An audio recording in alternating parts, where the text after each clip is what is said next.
இன்றைய பதிவு மிக மிக முக்கியமானது. அதாவது அரசனுடைய சக்தி மக்களுக்கு எப்படி போய் சேரும், அவருடைய புத்தியும் யுக்தியும் மிக தெளிவாக இருக்க வேண்டும். அதே மாதிரி தான் ஒரு மனுஷனுடைய புத்தி தெளிவாக இருக்க வேண்டும். அடுத்தது பார்த்தீங்கன்னா, வாழ்க்கையில் பார்த்தீங்கன்னா அடுத்த கட்டத்துக்கு போகிற விஷயம். அது பணமாக இருக்கலாம், பொருளாக இருக்கலாம், வேலையாக இருக்கலாம், என்ன வேணாலும் இருக்கலாம். நம்ம ஒரு லெவலில் இருக்கோம், அடுத்தலேருந்து நம்ம போகணுன்னு ஆசைப்படுறவங்களுக்கு இந்த பரிகாரம் ரொம்ப ரொம்ப சூப்பராக இருக்கும். செவ்வரலியை வச்சு நம்ம எது செஞ்சாலும் நடக்கும், எது வேண்டினாலும் நடக்கும். இது அடுத்த கட்டத்துக்கு போவதற்கான ஒரு மிகப்பெரிய ஒரு சூத்திர சகரணம். அடுத்தடுத்து எங்கே போகிறோம், அடுத்தது என்ன செய்கிறோம் அப்படிங்கிறத மூளை செஞ்சுக்கிட்டே இருக்கும், டிக் பண்ணிக்கிட்டே இருக்கும், போன்னு போய்கிட்டே இருக்கும். அப்போ எங்கே தடங்களும் இருக்காது.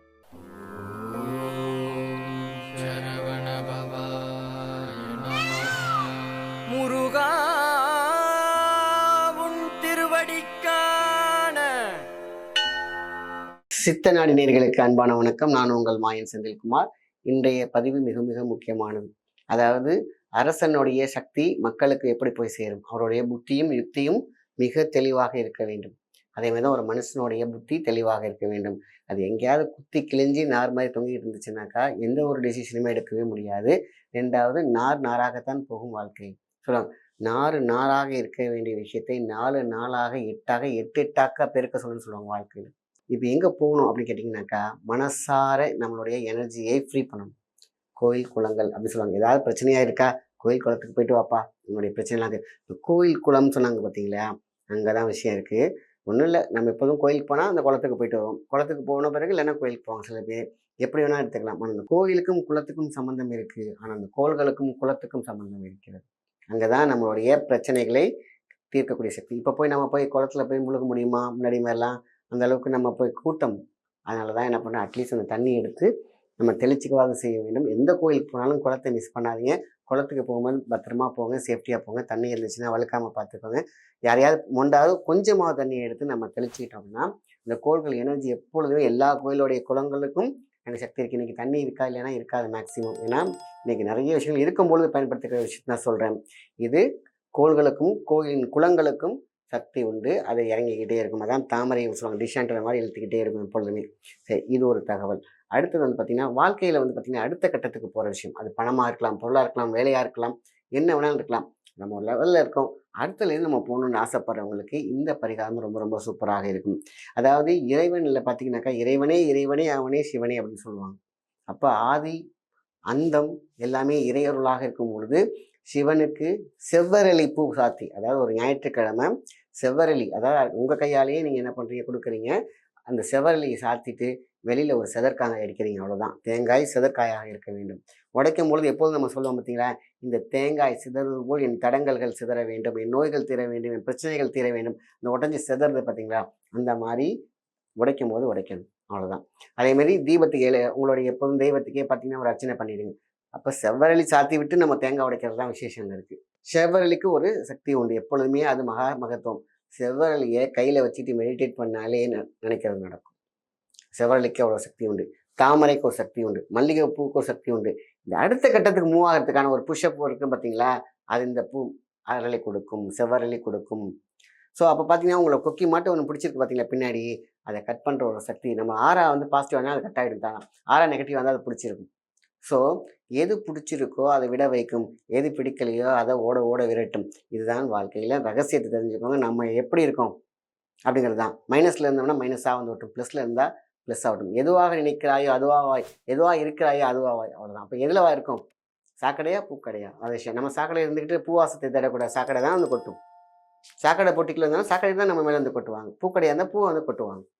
ஸோ எதுக்குள்ளே இருக்கோம் நம்ம அப்படிங்கிறத தெளிவாக தெரிஞ்சுக்கிட்டா நம்ம வெளில போகிறோம். அப்போ இறைவனை நினைக்க வேண்டும். சிவன்கண் அவன்கண் சிவந்திருக்கா, இந்த வார்த்தை அத்தனைக்குமே பொருந்தும். அவருக்கு அழகான ஒரு செவ்வரளி எடுத்து கொடுத்துட்டு தேங்காய் உடைக்கும் பொழுது என்னோடய பிரச்சனையெல்லாம் தீர்த்திரு சிவனே அப்படி சொல்கிறது தான் சமம். இந்த தேங்காய் சிதறுவது போல் என்னோடய பிரச்சனையும் சிதற வேண்டும், என் தடங்களை சிதற வேண்டும். இதுதான் மைண்டில். இப்படி நீங்கள் சண்டே இது எத்தனை வாரம்லாம் நம்ம கணக்கே கிடையாது. உங்களுக்குன்னு விஷயங்கள் தான். ஞாயிற்றுக்கிழமை எந்த சிவன் கோயிலாக இருக்கட்டும், இதை மட்டும் செஞ்சாலே போதுமான விஷயம்தான். வாழ்க்கையில் தடங்கள் அகன்று அடுத்த ஸ்டேஜுக்கு போகக்கூடிய விஷயம். மாபெரும் சக்தி, மகாசக்தி, மாபெரும் சக்தி, அதுதான் மகாசக்தி நமக்குள்ள.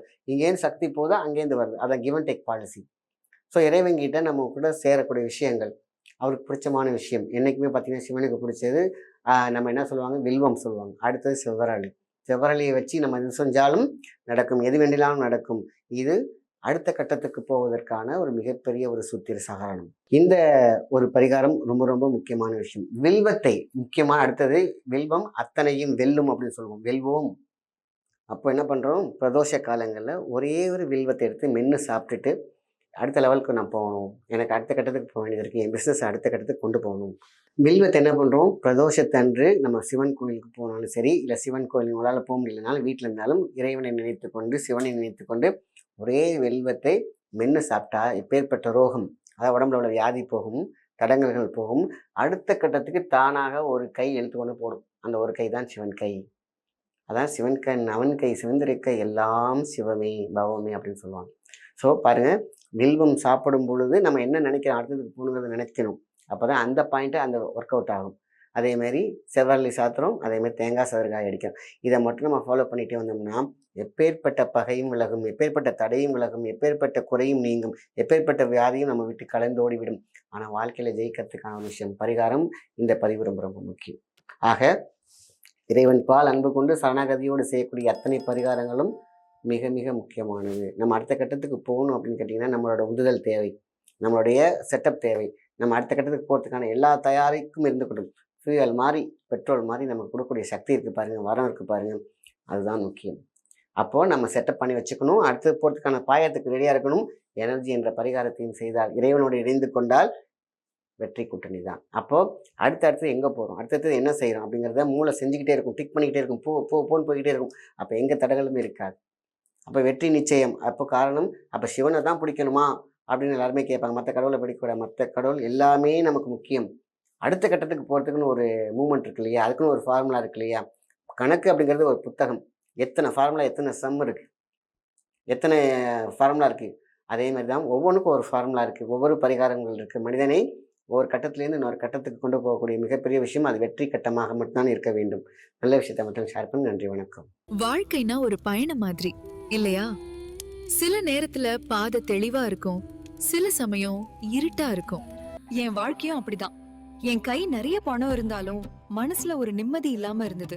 வீட்ல ஒரு பாசிட்டிவ் எனர்ஜி இல்லைன்னு ஃபீல் பண்ணேன். இந்த பிரச்சனைக்கு ஒரு தீர்வு இருக்காதான்னு யோசிச்சுக்கிட்டே இருந்தேன். அப்போதான் என் ஃப்ரெண்ட் ஒருத்தி மந்திராலயம் டிவைன் ஷாப் பற்றி சொன்னா.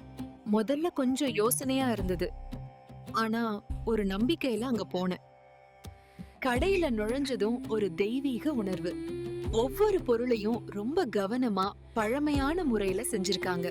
நான் அங்கே வாஸ்து பொருட்கள், அதிர்ஷ்டம் தரும் கிறிஸ்டல் பிரேஸ்லெட், அழகான ருத்ராட்சம் மற்றும் ஸ்படிக மாலைகள்னு நிறைய பொருட்கள் பார்த்தேன். அந்த பிரேஸ்லெட்டை நான் வாங்கிட்டு வந்தேன். முதல் நாள்ல இருந்தே என் மனசுல ஒரு நிம்மதி, ஒரு பாசிட்டிவ் வைப்ரேஷன், என் பிசினஸ்லயும் நல்ல முன்னேற்றம் தெரிய ஆரம்பிச்சது. இப்போ என் வாழ்க்கையில நிம்மதியும் சந்தோஷமும் நிரம்பி இருக்கு. இது வெறும் பொருள் இல்ல, இது என் வாழ்க்கைய மாத்துன ஒரு நம்பிக்கை.